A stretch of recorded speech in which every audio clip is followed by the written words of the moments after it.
Prime Minister Mustafa Madbouli on Friday conveyed greetings from President Abdel Fattah al-Sisi to Lebanese President Joseph Aoun, voicing Egypt's support for Lebanon's sovereignty, stability and territorial integrity.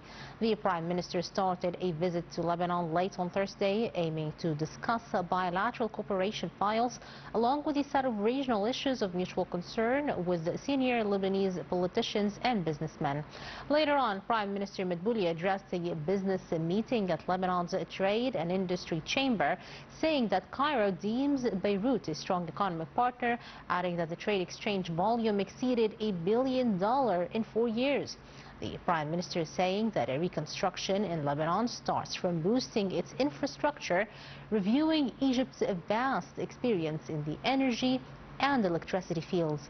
Separately, Madbouli discussed enhancing parliamentary ties in a meeting with Lebanese Parliament Speaker Nabih Berri.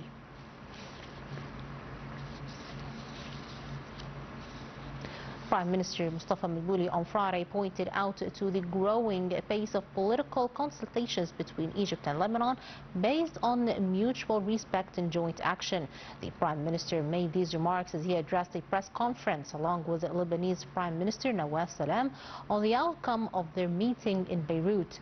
Madbouli hinted at the 10th convention of the Egyptian-Lebanese Committee last November for the first time in 6 years, during which 15 agreements were signed in various fields, reflecting the political will to further deepen bilateral ties. He said that an expanded meeting was held with his Lebanese counterpart, which touched on enhancing bilateral cooperation along with the unfolding political, economic and security conditions in the region. Madbouli hailed the Lebanese president and government's efforts for the empowerment of national institutions, atop of which is the Lebanese army, to regain the country's sovereignty. He called for the halt of Israeli violation of the Lebanese sovereignty, its withdrawal from southern Lebanon, and its commitment to the UN Security Council Resolution number 1071 on stopping hostilities with Hezbollah group in the south of the country. Chief of the Sudanese Transitional Sovereignty Council, General Abdel Fattah al-Burhan, on Friday expressed gratitude for President Abdel Fattah al-Sisi over his supportive stance to Sudan, and that through his social media account. Al-Burhan thanked President al-Sisi, who reiterated Egypt's backing for its neighbor in coordination with regional and international partners at such a critical time, aiming to regain peace, security and stability. The Sudanese top official made these remarks at the backdrop of his meeting on Thursday with President al-Sisi during his visit to Egypt.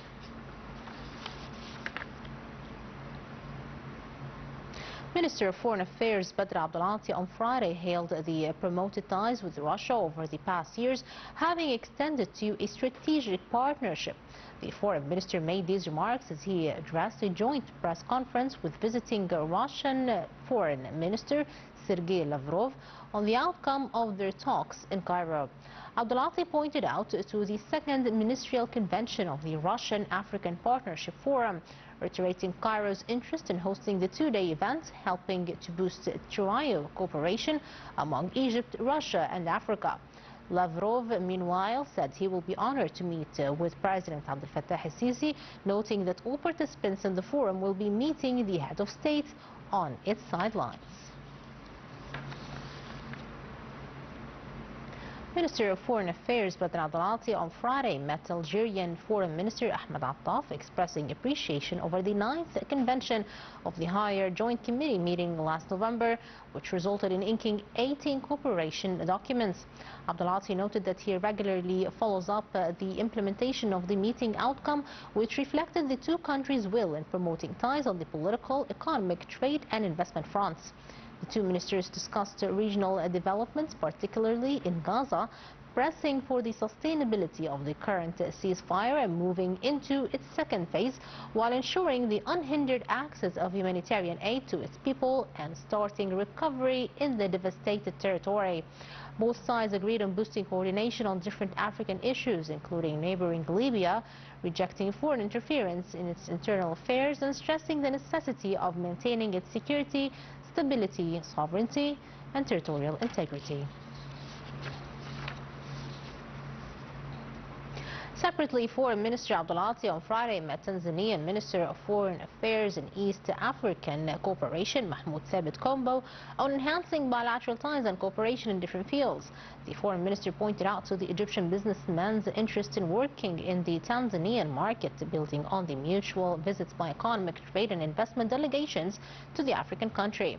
On the water security file, Egypt's top diplomats stressed the importance of boosting cooperation and integration among the Nile Basin countries for achieving joint interests and mutual benefits, while reiterating any unilateral action at the Nile Basin region.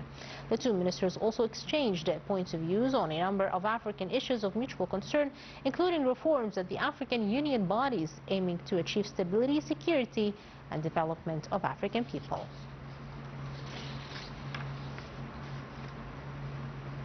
Egypt on Friday welcomed a United Nations General Assembly resolution ratifying the appointment of veteran Iraqi politician Barham Ahmed Saleh as the UN High Commissioner for Refugees for 5 years starting from January 2026. A Foreign Ministry statement expressed Egypt's confidence that the extended political experience of the new commissioner would contribute to protecting the rights of refugees and displaced, particularly amid the mounting humanitarian challenges facing many regions across the globe. In the statement, Egypt reiterated its complete support for the United Nations Refugee Agency's action and its readiness to continue cooperating with its new leadership for the enhancement of the international solidarity and the backing of refugees. The statement pointed out to Egypt's hosting of more than 10 million foreign nationals, whether on a refugee or on an asylum seeker status, and to its relentless efforts for providing all humanitarian needs for them in the framework of its pioneering regional role and in line with international pledges towards the foreign residents on its soil. Egypt extended gratitude and appreciation for the outgoing UN High Commissioner for Refugees, hailing his prominent contributions in support for humanitarian issues.